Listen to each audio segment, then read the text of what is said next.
नमस्कार दोस्तों, आज के इस वीडियो में आज मैं जजमेंट्स के बारे में बात करूंगा। इस वीडियो में ये वो कुछ जजमेंट्स हैं जिन्होंने 498A को पूरा टोटल चेंज कर दिया।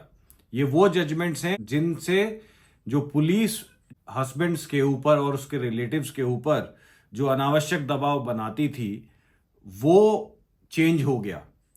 ये वो जजमेंट्स हैं जो कि हमें हेल्प करती हैं कि हम कैसे 498A के केसेस को कंटेस्ट करें। वीडियो में आगे बढ़ने से पहले मेरा आप सभी लोगों से निवेदन है कि कृपया करके चैनल को सब्सक्राइब करें, शेयर और लाइक करें। आगे बढ़ते हुए सबसे पहले तो मैं शेयर करना चाहूंगा एक वो जजमेंट जिसने literally total face of 498A change कर दिया।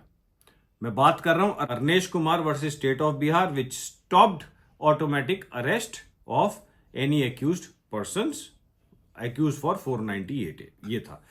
तो दोस्तों हो क्या रहा था 2014 से पहले, 2012 से पहले एक्चुअली पुलिस के पास 498A की कंप्लेंट जाती थी जिसमें 323, 504, 506 और दुनिया भर के सेक्शंस उसमें लगाए हुए होते थे। वो जाती थी और पुलिस उठा के पूरे परिवार को अरेस्ट कर लेती थी। लड़के को, उसके माता पिता को, भाई को, बहन को, वगैरह वगैरह जो मिल जाए, जो उनके हत्थे चढ़ जाए, उसको जो है वो अरेस्ट कर लेते थे 498A के केसेस में। लेकिन जब कोर्ट्स ने देखा कि किस तरीके से इसका मिसयूज हो रहा है, तब जो है अरनेश कुमार स्टेट ऑफ बिहार आई 2014 में, जिसके अंदर यह कह दिया गया स्पष्टतः कि किसी भी प्रकार का ऑटोमेटिक अरेस्ट आप 498A की कंप्लेंट आने पर नहीं करेंगे कोई। और अगर ऑटोमेटिक अरेस्ट आप कर रहे हैं तो वो 100% आपका इलीगल माना जाएगा। देन क्या किया जाए? आपको जो है जब कंप्लेंट मिलेगी, आपको जो है एक 41A का नोटिस आपको इशू करना पड़ेगा ऑपोजिट पार्टी को, एक्यूज पर्सन को, कि आप आइए, आपके खिलाफ ये कंप्लेंट दर्ज हुई है, इस कंप्लेंट में ये आपके ऊपर एलिगेशंस लगे हैं, आप आके जवाब दीजिए। जाहिर सी बात है 41A का नोटिस इतना डिटेल में नहीं होगा, केवल उसमें आपको पुलिस ऑफिसर के सामने अपीयर होने के लिए कहा जाएगा। 41A जो कि सीआरपीसी में हुआ करता था, अब वो जो है 35 ऑफ BNSS भारतीय नागरिक सुरक्षा संहिता 2023 में सेक्शन 35 के अंदर 35(3) से लेके 35(7) तक जो है उसको पूरा डिटेल कर दिया गया है। जो इसमें कंडीशन 7 है, वो एक नई कंडीशन आई है जिसमें यह कहा गया है कि अगर किसी प्रकार की मान लीजिए अरेस्ट की भी जाती है तो बिना डीएसपी के ऑर्डर के, वो डीएसपी कमिश्नर लेवल के ऑर्डर से वो अरेस्ट नहीं की जा सकती। दूसरा जजमेंट जो फिर एक और लैंडमार्क जजमेंट है, इसमें क्या कहा गया, इसमें बेसिकली हुआ ये कि जुरिडिक्शन को लेके बहुत इशू था। हो क्या रहा था, फॉर एग्जाम्पल शादी हुई है से दिल्ली में, लड़का रहने वाला है दिल्ली का, लड़की रहने वाली है मेरठ की, फॉर एग्जाम्पल उत्तर प्रदेश में। तो क्या लड़की मेरठ जाकर अपने माता पिता के घर या अपने भाई के घर या किसी भी रिश्तेदार के घर, क्या वो वहां जाकर कंप्लेंट कर सकती है? तो क्या 498A एक कॉन्टिन्यूड ऑफेंस है? तो 498A की जब बात की गई तो कहा गया कि भाई 498A एक क्रुएलिटी है, मेंटल और फिजिकल क्रुएलिटी है, लेकिन मेंटल क्रुएलिटी कंटिन्यू रहती है even after the wife has left the home. और because wife has left the home and उसने जो है शरण ली है जाके अपने बचाव में अपने माता पिता के घर, जो कि मेरठ में रहते हैं या XYZ जगह रहते हैं, तो उसके पास अधिकार है अपने दुख को लेकर, अपनी कंप्लेंट को लेकर मेरठ के अंदर जाकर पुलिस कंसर्न पुलिस स्टेशन में, महिला थाने में, वहां पर भी कंप्लेंट ये फाइल कर सकती है। तो जुरिडिक्शन को लेकर जो इशू था उस पर क्लियर कर दिया। बट एक पुरानी जजमेंट है रुचि अग्रवाल की 2004 की, उसमें अदरवाइज कहा हुआ है। 2004 की है और ये जो रूपाली देवी है ये 2019 की है। टेक्निकली रूपाली देवी ने जो रुचि अग्रवाल है उसको ओवरराइट कर दिया है, लेकिन रुचि अग्रवाल में क्या था, रुचि अग्रवाल में ये था कि आप जो है ये नहीं कि जहां मुंह उठा के वहां कंप्लेंट कर देंगे। अगर मान लीजिए आपको प्रताड़ना हुई है दिल्ली में, मेरठ तक तो सीमित है कि आपके माता पिता रहते हैं, आपका भाई या आपकी बहन रहती है, आप मेरठ जाके कंप्लेंट फाइल कर दे। लेकिन इसका मतलब ये नहीं है कि आप जो है, आपकी एक दोस्त रहती है बॉम्बे में या आपकी एक दोस्त रहती है अरुणाचल प्रदेश में, आप वहां जाके एफआईआर दर्ज कर देंगे। तो उसका डिटेल उसके बारे में लिखा हुआ है रुचि अग्रवाल में। एक लेटेस्ट एक केस आजकल हम हैंडल कर रहे हैं, उसके बारे में ब्रीफ करूंगा। उसमें कुछ ऐसा है कि लड़की रहने वाली, जब शादी हुई, रहने वाली वो मध्य प्रदेश की है, माता पिता उसके मध्य प्रदेश में रहते थे। उसके बाद शादी हो गई नोएडा में, लड़का नोएडा में रहता है, लड़की शादी से लेकर सेपरेशन तक नोएडा में रहती थी और आज भी नोएडा में रहती है, नौकरी नोएडा में करती है। लेकिन उठा के केस कर दिया जाके दिल्ली में CAW सेल में कि जी मैं तो अपने यहां पे किराए पे रहती हूं। और वो भी तब दिखाया है जब अभी छोड़ के गई है उसके बाद, विच इज एब्सोल्युटली फॉल्स। उसमें हमने अपनी नेसेसरी कार्रवाई की है, बट इस तरह से जुरिडिक्शन बनाने की उन्होंने कोशिश की है दिल्ली की, जो कि टेक्निकली नहीं बनती। ना तो वो वहां रही है पहले शादी से पहले, ना शादी के बाद, ना उसका वहां कोई लेना एक ना देना, दो नौकरी भी नोएडा में कर रही है। So this is where we may utilise these kind of judgements and which will come handy. So jurisdiction का इशू सेटल डाउन किया गया रूपाली देवी में।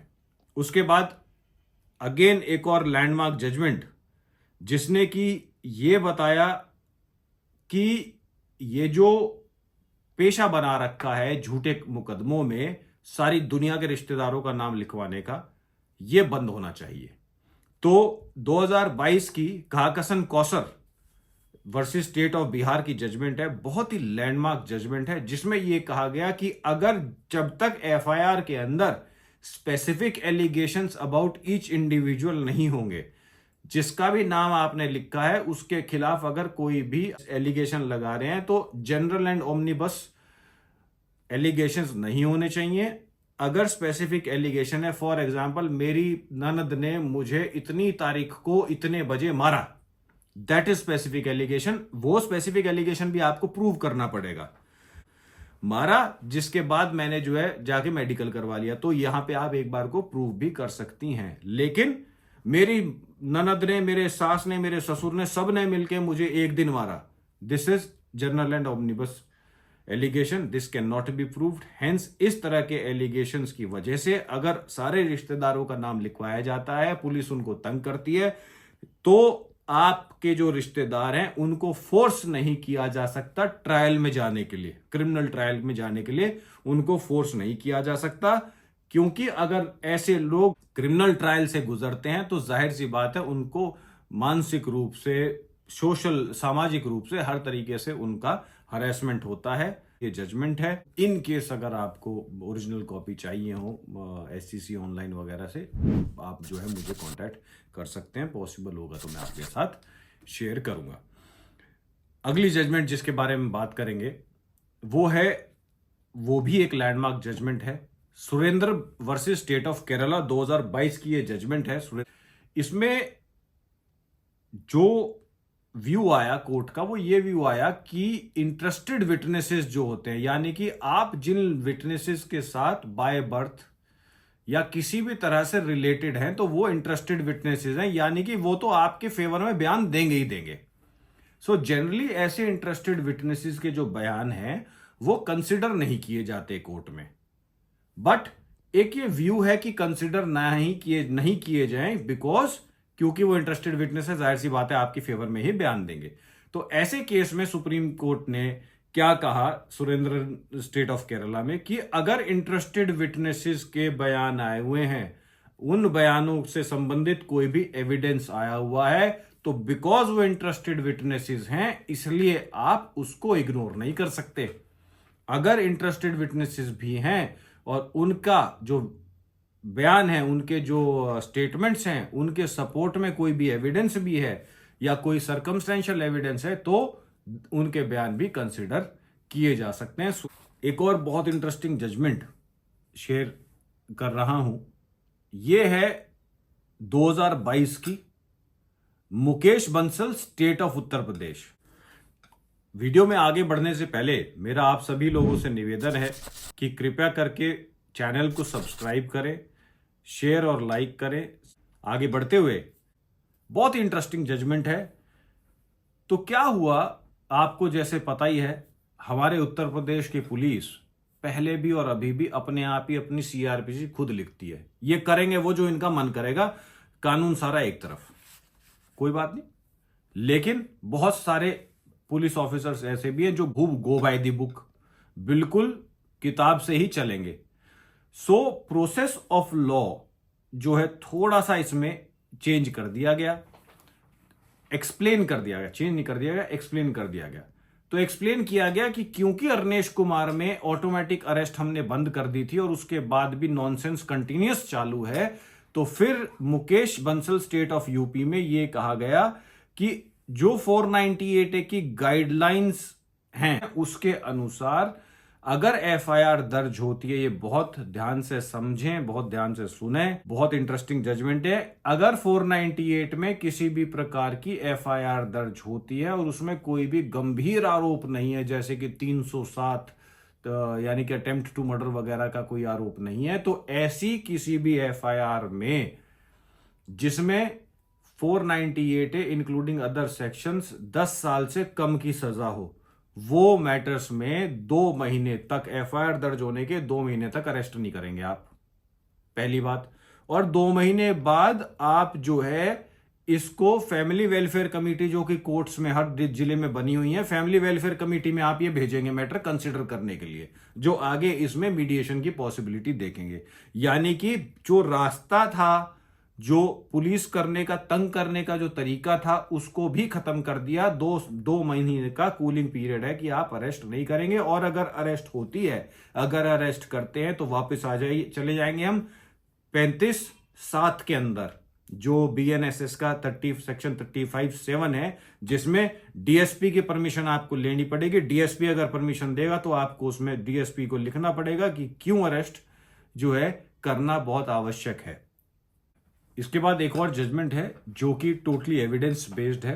ये मैटर है सत्कार Singh versus state of Haryana, 2004 का केस है, पुराना केस है, लेकिन इवन देन इसमें अबेटमेंट टू सुसाइड था 498 ए के साथ, जिसमें यह कहा गया कि क्या लड़की को, क्या वाइफ को इसमें इतना ज्यादा प्रताड़ित किया गया था जस्ट बिफोर द डेथ कि उसने जो है सुसाइड कर ली।